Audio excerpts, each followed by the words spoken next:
Diz assim: eles atravessaram o mar e foram para a região dos Gerazenos, ou em outra versão, Gadarenos.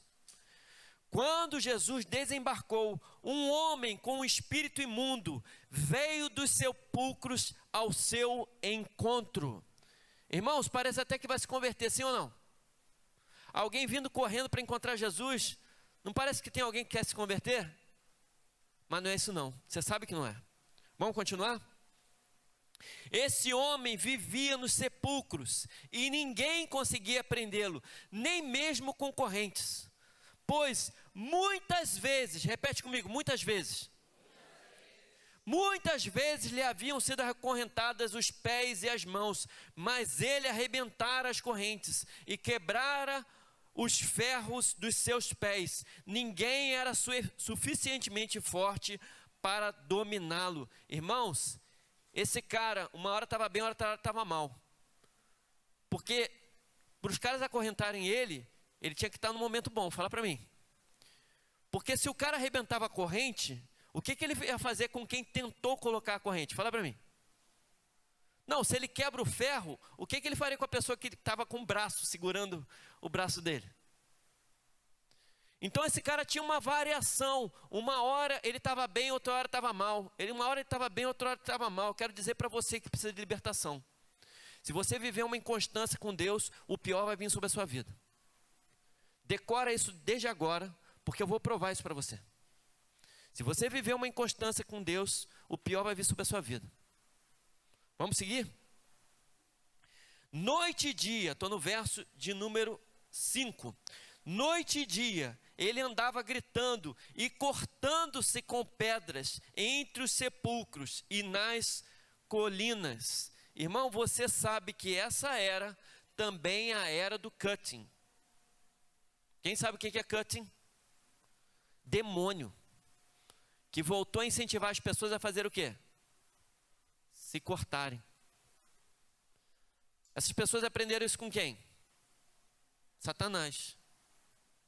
Vem das trevas isso. Vamos continuar? Quando ele viu Jesus de longe e correu, prostrou-se diante dele. Irmãos, que história é essa? Primeiro o demônio vem correndo, depois o demônio se joga de joelhos no chão. Parece ou não parece que quer se converter? Sim ou não?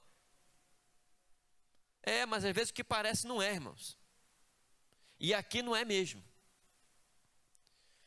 E gritou em alta voz: que quereis comigo, Jesus, Filho do Deus Altíssimo? Irmãos, não parece que ele está adorando a Deus? Ele chama Jesus de quê? Filho do Deus Altíssimo. Rogo-te, por Deus, que não me atormentes. Pois Jesus lhe tinha dito: sai desse homem, espírito imundo. Então Jesus lhe perguntou: qual é o seu nome? Meu nome é Legião, respondeu ele. Como é que era o nome desse rapaz? E se eu disser que não é? Irmãos, o nome dele não era Legião. Ele não estava dizendo, ele não estava respondendo sobre o nome dele, ele estava respondendo sobre a quantidade de demônios. Porque se você conhece um pouco da história do Império Romano, o Império Romano dividia os exércitos por legião. E cada legião tinha 2.000 homens. O que esse cara está dizendo? Esse cara está dizendo que dentro de mim há quantos demônios? 2.000 demônios. Lê o texto.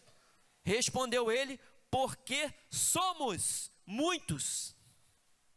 E implorava a Jesus com insistência que não os mandasse sair daquela região. Uma grande manada de porcos, repete comigo, manada de porcos, estava pastando numa colina próxima. Os demônios imploraram, irmãos, é a segunda vez que eles imploram a Jesus: manda-nos para os porcos, para que entremos neles. Ele lhes deu permissão, e os espíritos imundos saíram e entraram nos porcos. A manada de cerca de... Por que são 2.000 porcos, irmãos? Porque tinham 2.000 demônios. 2.000 porcos, atirou-se precipício abaixo, em direção ao mar, e nele se afogou. Os que cuidavam dos porcos fugiram e contaram esses fatos na cidade e nos campos. E o povo foi ver o que havia acontecido. Quando se aproximaram de Jesus, viram ali o homem que fora possesso da legião de demônios, assentado, vestido e em perfeito juízo, e ficaram com medo. Os que tinham visto contaram ao povo o que acontecera ao endemoniado, e falaram também sobre os porcos. Então o povo começou a suplicar. Irmãos, 2 vezes os demônios suplicaram. E nas 2 vezes eles suplicaram para ficar. E na vez que o povo suplica, ele suplica para sair. Vai entender esse povo. Suplicaram a Jesus que saísse do território deles. Quando Jesus estava entrando no barco, o homem que estivera endemoniado suplicava-lhe que o deixasse ir com ele. Jesus não o permitiu, mas disse: vá para casa, para sua família, e anuncie-lhes quanto o Senhor fez por você e como teve misericórdia de você. Então aquele homem se foi e começou a anunciar em Decápolis. Repete comigo, Decápolis. Decápolis, irmãos, são 10 cidades. Deca de 10 metrópoles, Deca cidade, 10 cidades. E ele começou a anunciar onde? Fala, Decápolis.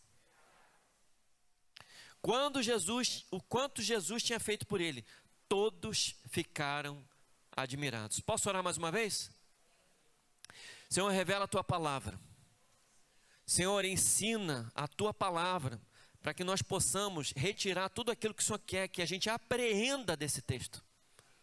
Senhor, transforma a nossa vida, gera uma liberdade que é transformadora. Nos dá, Senhor, o conhecimento, o aprofundamento, a transformação que o Senhor quer gerar em nós. Que esse dia seja um marco nas nossas vidas, em nome de Jesus, amém. Irmãos, que história estranha. Olha só, não, pensa comigo se essa história é ou não é estranha. Primeiro tem um demônio correndo para Jesus, exaltando o nome dele. Depois se joga de joelhos. Onde que você já viu isso na Bíblia? Não tem em nenhum outro lugar. Aí esse demônio vem, Jesus manda o demônio sair e o demônio sai? Não. Gente, essa é a primeira e única vez que Jesus manda o demônio sair e ele não sai. Depois o demônio dá sugestãozinha para Jesus. Fala, Jesus, ao invés de liberar a gente, manda a gente entrar nos porcos que estão ali. E Jesus cai na jogadinha dos demônios, porque os demônios já pensaram, se a gente destruir os porcos, essa cidade vai odiar Jesus. Se a cidade odiar Jesus, o evangelho não é apresentado. Vencemos, não parece que os demônios venceram? E Jesus faz o quê? Acata a ideia do demônio. Não, que história estranha, irmão. E por último, Jesus vai para uma pessoa que quer aceitar ele, que quer caminhar com ele. Lembra do jovem rico? Jesus queria que caminhasse com ele. Jesus não chamou os discípulos para caminhar com ele. Irmãos, essa é a primeira e única vez que Jesus diz: não, eu não quero você perto de mim. Irmão, que história estranha, fala para mim. Que história única. Que história difícil. Irmãos, só que essa história tem ensinamentos que você precisa guardar para a sua vida. Porque libertação gera transformação. Repete comigo. Libertação gera transformação. Escuta essa história e eu vou contar essa história como você precisa entender essa história. Jesus está entrando não numa cidade, mas ele está entrando numa metrópole. 10 cidades que formavam uma metrópole. Essas 10 cidades, elas eram conhecidas como Decápolis. Essas cidades, elas tinham influência judaica, mas não eram cidades judaicas. Irmãos, nessa cidade, uma das coisas que eles mais faziam era criar o quê? Porcos. Quem aqui conhece o Velho Testamento? Conhece? Quem conhece bem o Velho Testamento? Levanta a mão. Não, tem gente que conhece bem. Tem uma lista no Velho Testamento dos animais imundos. Os animais que os judeus não podem encostar. Os animais que o judeu não pode comer. Qual é um dos animais que o judeu não pode comer? A história está começando a fazer sentido. Irmãos, não é que Jesus foi enganado pelos demônios. Jesus que enganou os demônios. Dá um glória a Deus, irmão. Irmão, essa história é muito forte. Se você não entender essa história, você vai perder, irmãos. Porque eu disse, irmão, se você não tiver uma libertação genuína, as coisas só tendem a piorar na sua vida. Uma série de demônios vem até Jesus, se prostram diante de Jesus, clamam a Jesus, mas eles têm um plano maquiavélico na cabeça deles. E o plano é: nós vamos destruir Jesus. Nós vamos acabar com a autoridade de Jesus. E eles pensam: nós vamos enganar Jesus, exaltando o nome dele. Não, Jesus vai cair pela soberba. Não, quanto mais a gente se humilhar e quanto mais a gente exaltar o nome dele, mais ele vai se colocar diante de nós. Irmãos, esses demônios aqui, eles tinham um plano. E o plano deles era destruir Jesus. Mas eu quero que você entenda que libertação gera transformação, porque senão você vai viver de libertação e você não vai entender que você tem que mudar de fase. Escuta isso. Volta para a história. O demônio se prostrou diante deles. E Jesus perguntou: qual é o seu nome, demônio? Qual a resposta do demônio? O nome dele era Legião. A gente já sabe que o nome dele não era Legião. Ele só se chamou Legião por quê? Porque Legião é um exército romano com 2.000 homens. Ou seja, dentro do interior desse cara, tinham quantos demônios? Eu quero te dizer que o demônio não ocupa espaço, irmão. Não há limites para a quantidade de demônios que pode estar na sua vida. Percebe como é forte? Você sabe que é uma matemática para demônios. Quem sabe aqui que existe uma matemática para demônio? Jesus explica a matemática para demônio. Existe uma matemática para quantos demônios tem na tua vida. Está lá em Mateus no capítulo 12, irmãos. A partir do verso 43, 44 e 45. Diz assim: quando o espírito imundo sai de um homem, passa por lugares áridos, procurando descanso, como não o encontra, diz: voltarei para a casa de onde saí. Chegando, encontra a casa desocupada, varrida em ordem. Então vai e traz consigo outros 7 espíritos piores. Repete comigo: 7 espíritos piores. Piores do que ele, e entrando passam a viver ali. Irmãos, o texto diz que eles passam a habitar ali. Eles fazem a casa deles ali. E o estado final daquele homem torna-se pior do que o primeiro. Assim acontecerá a essa geração perversa. Irmãos, se você não tomar cuidado, a libertação pode levar você para o buraco. Porque pensa comigo, me responde. Tem alguém que está endemoniado, tem um demônio na vida dele. Ele é liberto, mas ele não muda de vida. Vai ser limpo, sim ou não? Por um pouquinho de tempo vai. A casa vai ficar arrumada, sim ou não? Por um pouquinho de tempo vai. Aí o demônio vai embora, não acha nenhum lugar legal. Aí ele volta, vê a casa vazia. Irmão, esse demônio não volta e entra na casa. Esse demônio antes procura: onde é que tem 7 demônios piores do que eu?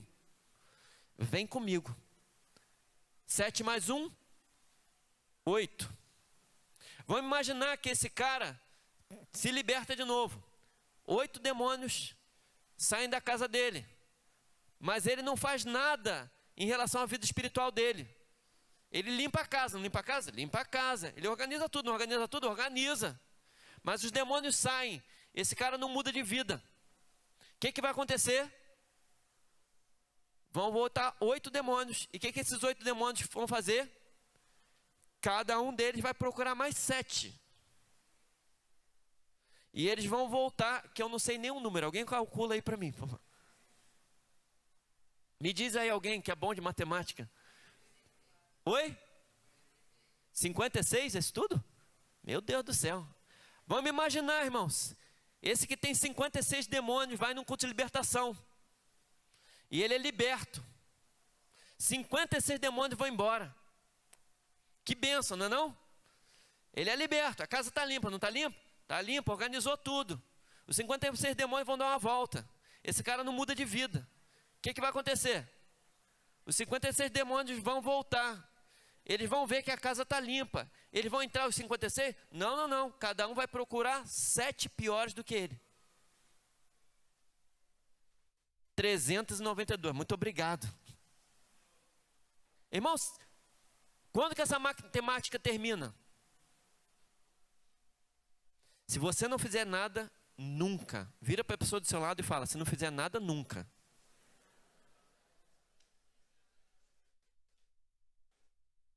Irmãos, esse cara aqui tem 2.000 demônios.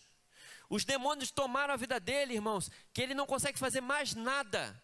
Esse cara está andando nos sepulcros. Esse cara está arrebentando corrente. Jesus não consegue conversar com o rapaz. Jesus não consegue conversar com o homem. Ele tem que conversar com os demônios. 2.000 demônios. Agora imagina, Jesus liberta. Tira os 2.000. O rapaz não faz nada. O que vai acontecer, irmão? Você já sabe. O que vai acontecer? Os 2.000 vão embora. Vão dar uma volta. Volta para casa. A casa está limpa. Vão entrar? Não, vão procurar cada um deles mais 7 demônios piores do que ele. Irmão, essa é uma matemática do inferno. Eu vou repetir o título dessa mensagem, você precisa guardar o título dessa mensagem. Libertação gera transformação. Repete comigo. Irmão, se você não fizer nada, libertação gera destruição. Mas se você fizer algo, libertação gera transformação. Pastor, o que eu preciso fazer? Deixa eu dar uma pausa antes disso. Deixa eu falar sobre o demônio, a ideia do demônio, que foi uma ideia muito boa, irmãos. Pô, que ideia boa. Não, eu vou suplicar, vou cair de joelhos, vou pedir para Jesus. Fala, Jesus, tem uns porquinhos ali. Deixa a gente habitar nos porcos. O que eles pediram para Jesus? Não, Jesus, a gente consegue viver em porco. Em nenhum momento eles falaram, deixa eu entrar no porco para matar o porco, para o povo ficar com ódio do Senhor. Foi isso que eles falaram? Eles pensaram, ih, agora deu certo, enganamos Jesus, enganamos Jesus, enganamos Jesus. Irmão, deixa eu te dizer, se existiam 2.000 porcos e Jesus queria contar alguma história, provavelmente esses porcos pertenciam ao judeu. Pergunta por quê, irmão? Porque judeu não pode mexer em quê? Lembra da parábola do filho pródigo? Quando que o filho pródigo decide que chegou a hora dele ir para a casa do pai? Quando foi? Quando ele começou a desejar comer a comida dos? Por que isso ofendeu tanto ele, irmão? Por quê? Porque judeu não pode encostar em porco. Deixa eu falar uma coisa para você. Se você estiver mexendo com a coisa errada, o diabo vai ter muita liberdade na sua vida. Você entendeu isso? Gente, Jesus queria ensinar aos donos dos porcos. Jesus aproveitou uma história e resolveu tudo na história de uma vez só. Os demônios se achando, estamos arrebentando, ganhamos Jesus. Jesus nem teve autoridade sobre a gente, você viu? Ele mandou sair, a gente não saiu e a gente que fez ele obedecer. Irmão, você acha que Jesus ia se deixar dobrar por demônio? Fala para mim. Tudo tinha um propósito. Tudo tinha um propósito. Irmão, toma cuidado com o que você está mexendo. Toma cuidado com o que você está mexendo. Porque você está mexendo, pode estar mexendo no meio de porco. E você pode estar ganhando dinheiro com um negócio que você não devia ganhar dinheiro. Irmãos, esses dias eu falei na igreja lá no domingo. Irmão, tem corrupção no Brasil desde quando? Desde sempre. Sempre teve corrupção no Brasil. Mas dificilmente a gente via alguém que fosse preso por ser corrupto. Quem lembra dessa época? Estamos voltando a essa época. Mas eles conseguiram gravar um vídeo do cara recebendo lá um suborno, ao vivo, assim, gravaram o vídeo na hora que o cara estava recebendo suborno. Quem lembra disso? Foi um vídeo dos Correios. Um cara na sala dele recebe 2 caras com mala na mão, os caras abrem as malas, só que antes dos caras ir embora, os caras botaram as malas e queriam sair correndo. Antes dos caras ir embora, o cara saiu da mesa e falou, peraí. Não, primeiro a gente vai orar agradecendo aqui. E eles deram as mãos. E o cara orou agradecendo o suborno. Irmão, o primeiro vídeo que foi pego, alguém na corrupção, era um crente. Não era não, ele achava que era. Eu acho que não era não, acho que esse cara estava iludido. Porque ele não pode achar que Jesus estava abençoando o suborno dele. Qual era o problema desse cara? Ele estava mexendo com porco. E o que o diabo vai fazer? Vai expor seu porco. Escuta isso, irmão. Cuidado com o que você mexe. Não, isso é sério. Eu tenho muita gente, irmãos, eu conheço gente, até lá na igreja, que os caras querem ser milionários. Eu não tenho nenhum problema em você ser milionário não, irmão. Não tem nenhum problema não. Até porque quanto mais você ganha, melhor para o reino. Teve um rapaz no domingo, a gente está mudando para um lugar novo, ele falou, pastor, ora por uma assinatura. Uma assinatura, eu pago o aluguel da igreja todo mês. Eu falei, irmão, eu vou orar. Você não ia orar não? Ué, lógico que eu vou orar. Mas irmão, você precisa tomar cuidado com quem que você está fazendo acordo. Deixa eu falar aqui, tem muita gente se envolvendo em pirâmide, que você sabe que é do inferno, e você está metido nesse negócio sabendo.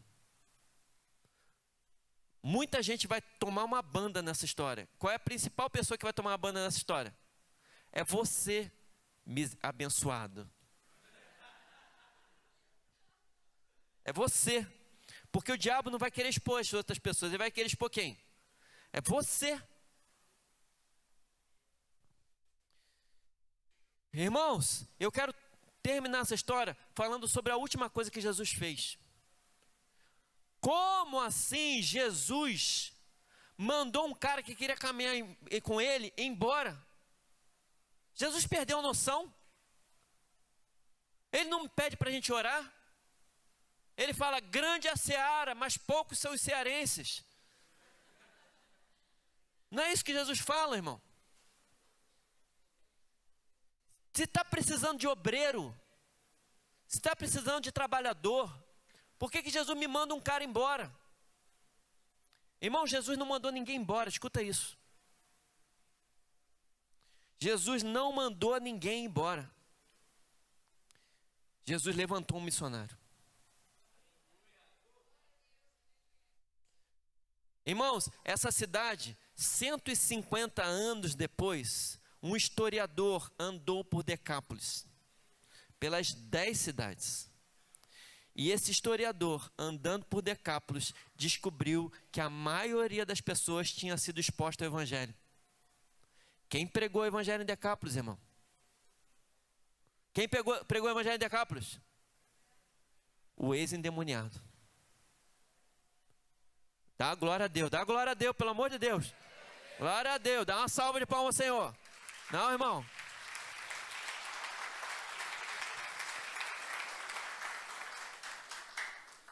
Escuta isso, irmão. Porque libertação gera transformação. Sabe a coisa mais importante que aconteceu com esse rapaz? Ele teve um encontro com Jesus. Ele teve um encontro com Jesus. Irmão, deixa eu contar uma coisa para você que não sabe. Eu posso andar para cá para tentar ver todo mundo? Irmão, deixa eu contar uma coisa que talvez você não saiba. Irmãos, quando você fica endemoniado e a casa fica vazia, é como se a porta estivesse entreaberta e o demônio está com o pé na passagem. A porta não fecha sozinho. Escuta o que eu estou falando. Você que um dia teve uma experiência com o demônio, a porta não fecha sozinho. Fala aí para a pessoa do seu lado. A porta não fecha sozinho. A porta não fecha sozinha. O que você tem que fazer, irmãos? Você pega a casa, o demônio saiu, a casa ficou limpa, está espaçosa, está tudo bem. E aí você pega e convida Jesus. Jesus, vem morar na minha casa. Quando que o demônio vai entrar na sua casa? Nunca mais. Dá uma salva de palmas, Senhor.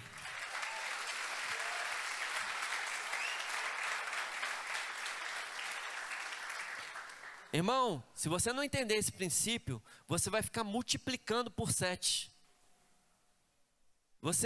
Libertação vai gerar destruição. Se você não entender esse princípio, libertação vai gerar destruição. Mas o objetivo da libertação não é gerar destruição. O objetivo da libertação é gerar transformação. E qual é a transformação?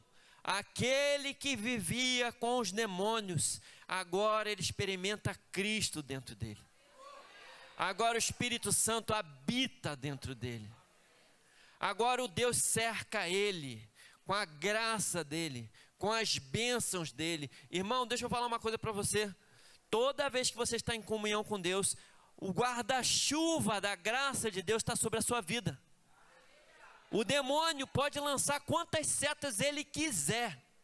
Só que a proteção do Senhor vai impedir que essas flechas alcancem a sua vida. Irmão, só tem um jeito dessa flecha alcançar a sua vida: se você decidir sair debaixo do guarda-chuva da graça de Deus. Então, se você está sendo exposto a demônios, me perdoa, deixa eu dizer, a culpa é tua. Se você está vivendo perto de demônios, irmão, me perdoa. Irmão, eu não queria dizer isso, mas a culpa é tua. Porque isso quer dizer que você está se afastando da proteção da graça de Deus sobre a sua vida. Porque a libertação gera transformação. Irmãos, dentro daquela delegacia, muitos daqueles rapazes que saíram se tornaram pastores, se tornaram missionários, se tornaram músicos. Irmão, a história precisa mudar. Você que quer libertação, tua história precisa mudar. Porque só tem 2 caminhos para a libertação: ou ela é transformação, ou ela é destruição. Não existe outro caminho. Deixa eu contar uma outra história. Eu também tinha 21 anos. Eu estava namorando agora minha esposa, a pastora Milene, mas estava namorando com ela. Eu estava dentro da faculdade de Direito. A Milene estava discipulando as meninas do primeiro período que tinham se convertido. E eu saí correndo, porque eu tinha que fazer meu estágio supervisionado no Banerj. Vocês nem sabem que banco é esse. Era o Banco do Estado do Rio de Janeiro. E quando eu saí correndo, irmão, quando eu botei a mão no bolso, eu não tinha dinheiro e a barca custava R$2, porque era no Rio. Eu morava em Niterói, e a faculdade era em Niterói. Vocês não conhecem, tem a Baía de Guanabara. Tinha que atravessar a Baía. E tinha R$2.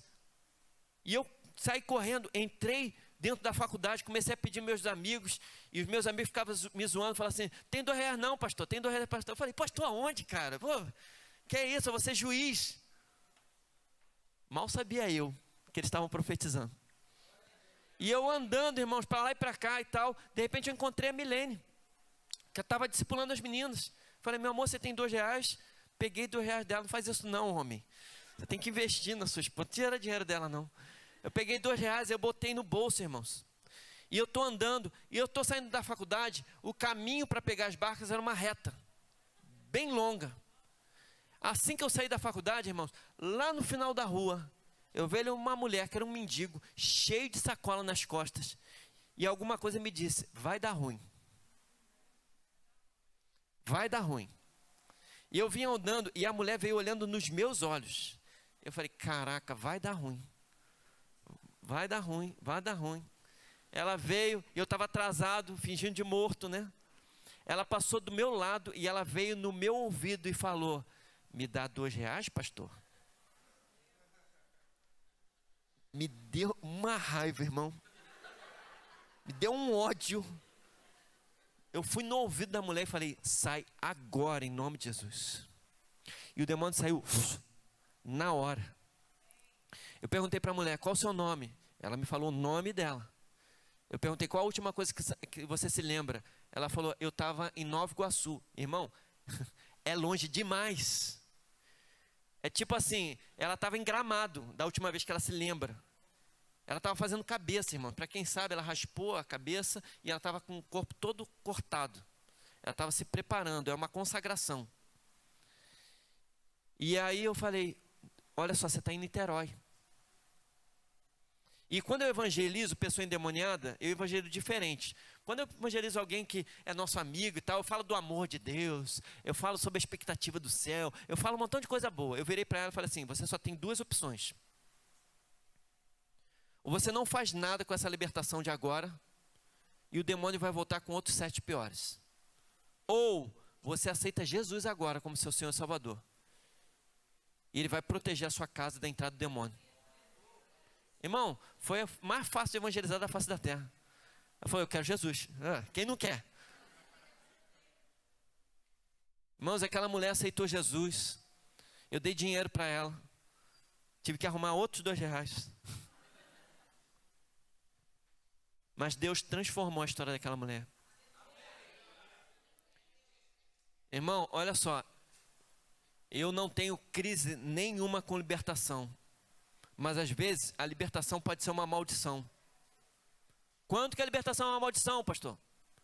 Quando a pessoa não quer tomar a segunda decisão para a vida dela. Qual é a primeira decisão? Ela quer ser liberta. E você que está me ouvindo agora, que se sente oprimido, fala, pastor, tem alguma coisa que eu sinto próximo de mim. Você sabe o que eu estou falando. Porque possessão e opressão são duas coisas diferentes. Possessão é quando o demônio toma o corpo da pessoa. Opressão é quando você sente uma pressão sobre a sua vida. Você sabe que tem alguma coisa perto de você. Você anda dentro de casa e você sabe que tem alguma coisa perto de você. Você vê vultos andando pela casa. A porta treme e bate. Você sabe que tem alguma coisa ali. Você vai beber água de noite, de repente dá um arrepio que sobe do pé até a ponta do fio de cabelo. Quem já sentiu isso? Você sabe, tem alguma coisa aqui em casa. Isso se chama opressão. E eu vou dizer para você, se você está vivendo opressão ou possessão, hoje é o dia da sua libertação. Hoje é o dia da sua libertação. Mas eu quero te dizer uma coisa, não para na primeira decisão. Porque se você parar na primeira, você vai gerar destruição. Você tem que querer a libertação e você tem que querer a transformação.